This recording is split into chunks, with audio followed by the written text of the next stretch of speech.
Hello everyone, welcome to Guru Mantra Diksha Ka Granth. I am your educator Neha. Taneja. I hope everyone is doing great. So guys, this is the continuation part of transcription. Already replication, उसका पूरा basic, important enzymes, important questions, CSIR questions, prokaryotes eukaryotes वाला part अपन लोग cover कर चुके हैं। Transcription के regard में भी basics, important enzymes, transcription in prokaryotes already हम कवर कर चुके। Today we will try to understand the further remaining part transcription in eukaryotes. Make sure इससे पहले वाले पार्ट्स भी आपने देखे हों। सभी पार्ट्स का लिंक मैं कमेंट सेक्शन में आप लोगों को दे दूंगी सो दैट आप डायरेक्टली उन पार्ट्स को भी देख सकें। सो गाइस, इससे पहले वाली वीडियो में हमने आरएनए पॉलीमरेज 1 कैसे काम करती है, उसके द्वारा कैसे ट्रांसक्रिप्शन होता है, वो चीज़ देखी थी। एंड हमें ये भी पता है कि अगर हम यूकैरियोट्स के बारे में बात करें तो वहाँ पर डिफरेंट आरएनए पॉलीमरेज इन्वॉल्व हैं transcription of different type of RNase में, एंड उनका मैकेनिज्म जो है वो भी डिफरेंट। आई जस्ट पहले भी मैंने आपको इन्फॉर्म किया था इस चीज़ से रेलेवेंट पार्ट्स में इस चीज़ को पढ़ेंगे ताकि अच्छे से हम इसको कवर कर पाएँ। Already transcription by RNA polymerase कैसे होता है ये चीज़ हम कवर कर चुके हैं, and today we will cover the next part that is transcription by RNA polymerase 2। देखिए, सिंपल सी बात है, यहाँ पर एक मैंने छोटा सा ओवरव्यू आपको देने की कोशिश की है।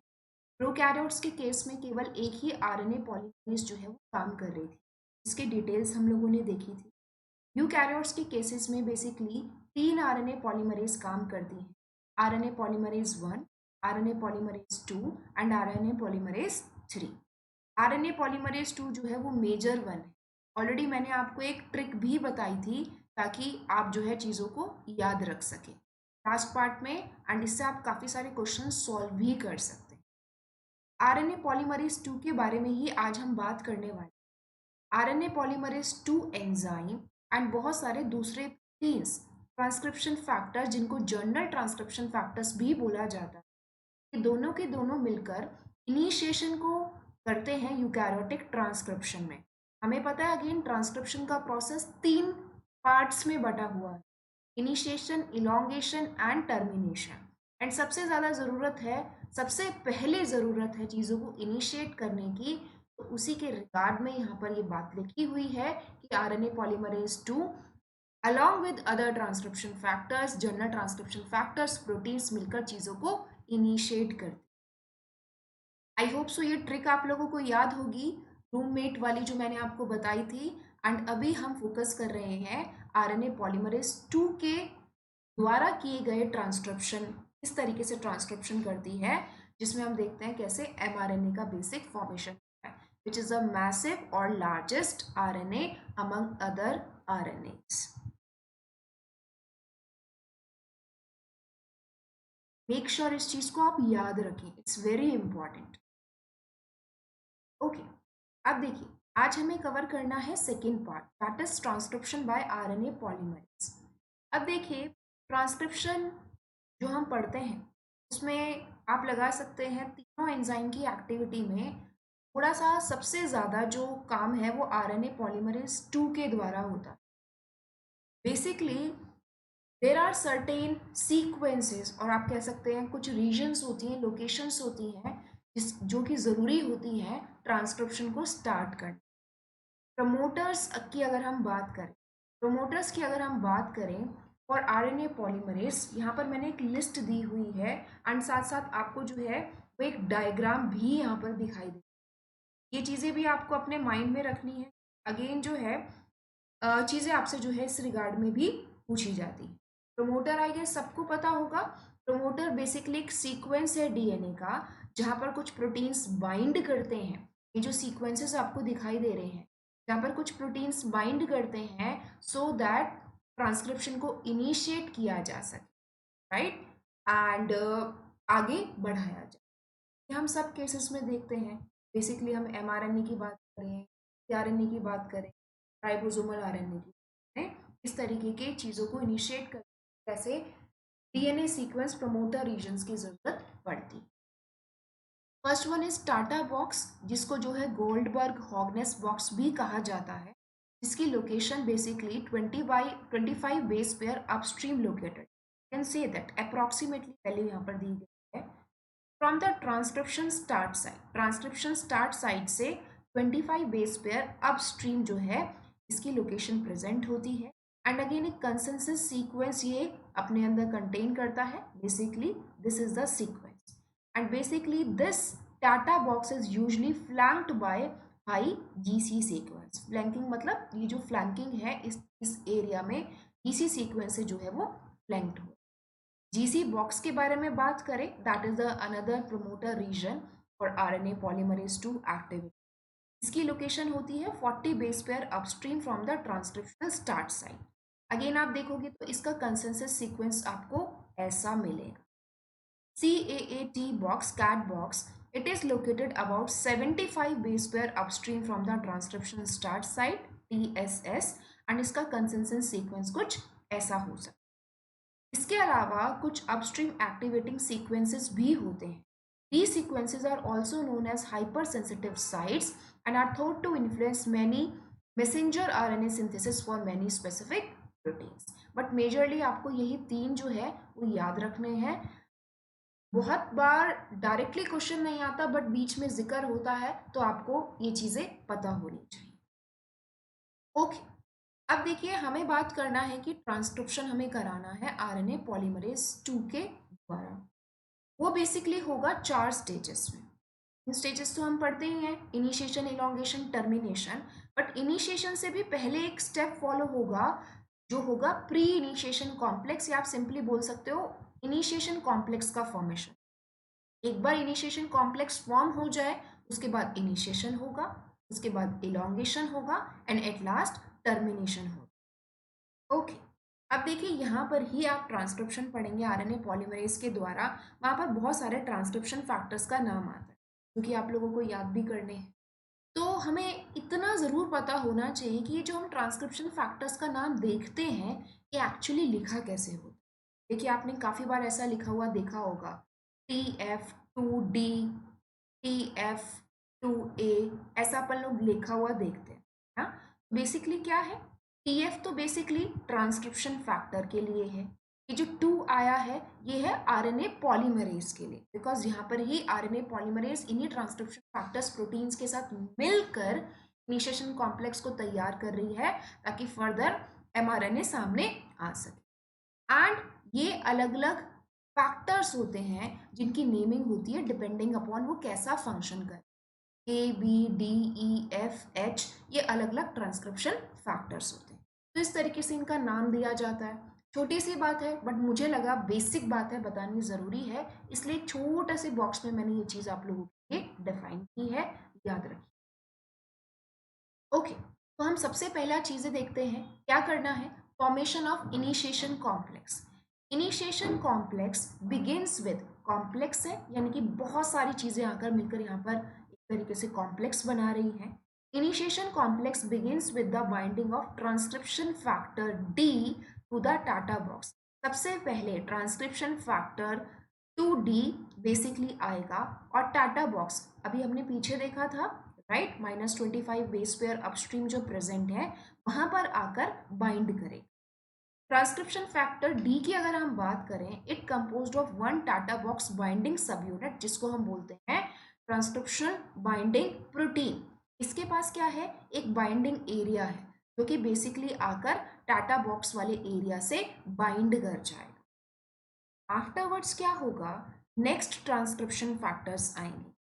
Transcription factor A binds to transcription factor D and finally एक कॉम्प्लेक्स बनकर तैयार हो जाएगा जिसको आप बोलोगे डीए कॉम्प्लेक्स। आप देखिए अगेन सेकेंड नंबर पर हमने देखा, अगेन ट्रांसक्रिप्शन फैक्टर ए आया एंड बाइंड हो गया। अब हम इन दोनों को बोल रहे हैं कि एक कॉम्प्लेक्स तैयार हो गया जिसमें 2 ट्रांसक्रिप्शन फैक्टर्स जो हैं वो प्रेजेंट है।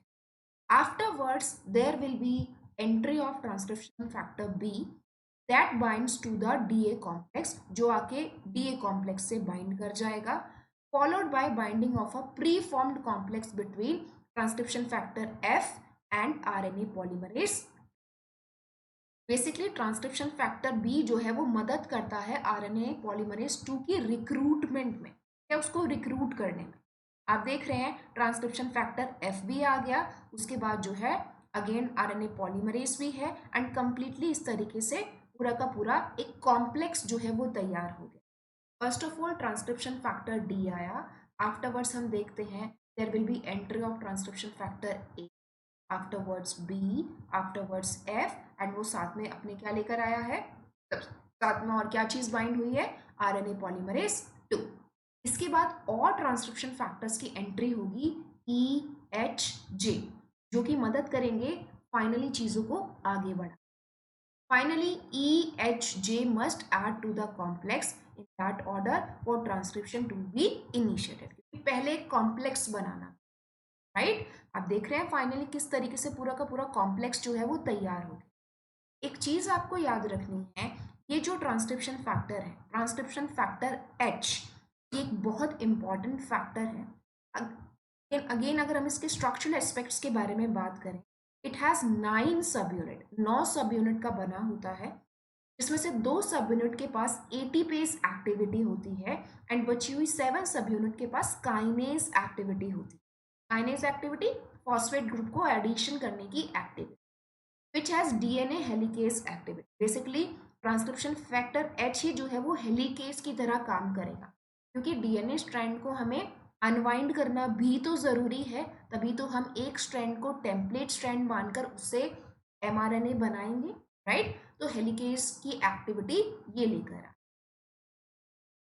Again transcription factor H can use the energy from hydrolysis of ATP, क्योंकि उसकी 2 यूनिट के पास, सब यूनिट के पास एटीपेज एक्टिविटी है, ताकि डुप्लेक्स टेम्पलेट डीएनए को अलग अलग किया जा सके। This protein is suspected to mediate unwinding of the strand at the start site, allowing the polymerase to initiate transcription.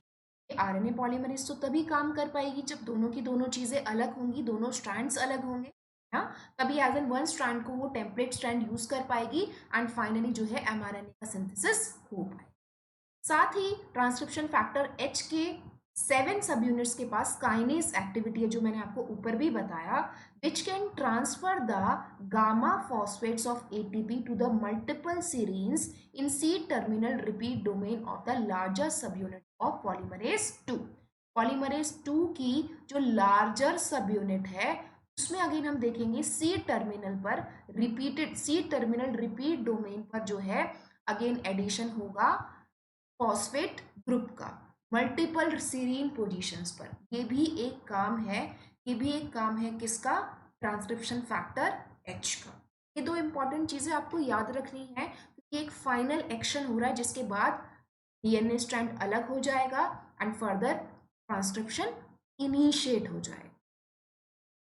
So hope so आपको चीज़ें समझ में आई होंगी। अभी हमारा थोड़ा सा पार्ट बचा है, मेनली इसमें हमारे ट्रांसक्रिप्शन का ही फैक्टर्स से ही इंपॉर्टेंट चीज़ें देखनी होती है। सिर्फ हमारा elongation, termination and RNA polymerase 3 की एक्टिविटी बची है, जो कि होपफुली मैं नेक्स्ट पार्ट में आप लोगों को कवर करा। देखिए मैं एक साथ इसलिए नहीं पढ़ा रही because I know very well कि बहुत सारे स्टूडेंट्स को बहुत डिफिकल्टी होती है, बड़ा कॉम्प्लेक्स सा हो जाता है, इसलिए right starting from basic to धीरे धीरे मैं चलने की कोशिश कर रही हूँ, ताकि क्रिस्टल क्लियर आपको सारी की सारी चीज़ें रहें। Next topic for discussion will be eukaryotic transcription part. Please video को लाइक कीजिएगा, शेयर कीजिएगा। आपने अभी तक इस चैनल को सब्सक्राइब नहीं किया है, कर लीजिए, ताकि सारी नोटिफिकेशंस आप तक पहुँचती रहें।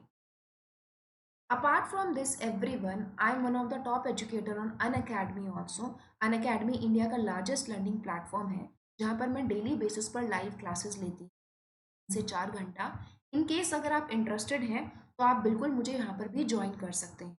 अनअकैडमी प्लस पर मुझे ज्वाइन करने के लिए आपको सिंपली मुझे अनअकैडमी लर्निंग ऐप डाउनलोड करने के बाद वहाँ फॉलो करना है एंड मैसेज करना है। आप मेरा नाम सर्च करोगे नेहा तनेजा, आपको डायरेक्टली वहाँ पर मेरी प्रोफाइल पिक दिख जाएगी, आप मुझे एक मैसेज ड्रॉप कर सकते हो after following me.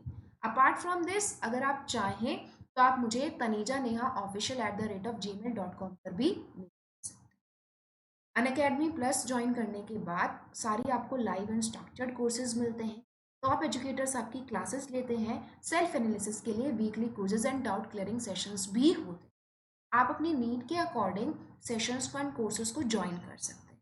In case अगर आप इंटरेस्टेड हैं एंड आप चाहते हैं अनअकैडमी प्लस को ज्वाइन करना, आप मुझे मेरे टेलीग्राम चैनल पर भी ज्वाइन कर सकते हैं। जो इस यूट्यूब चैनल का नाम है वही मेरे टेलीग्राम चैनल का भी नाम है, सिंपली गुरमंत्र, जहाँ पर डेली बेसिस पर मैं काफ़ी सारे क्वेश्चंस भी देती हूँ एंड अगेन काफ़ी सारे नोट्स भी शेयर करती हूँ। वहाँ से भी कनेक्ट होकर आप मुझसे डायरेक्टली कांटेक्ट कर सकते हैं in case you are interested to join Unacademy plus, आप मेरे साथ वहाँ पर कुछ सीखना चाहते हैं। Thank you so much everyone. Hopefully चीज़ें आपको बेहतर तरीके से समझ में आ रही होंगी एंड नेक्स्ट पार्ट मैं इसका जल्दी अपलोड करूँगी ताकि आपका क्विकली प्रिपरेशन एक अच्छे लेवल पर चलता रहे। प्लीज़ अपना ध्यान रखिए, खुश रहिए, स्टे कनेक्टेड, टेक केयर।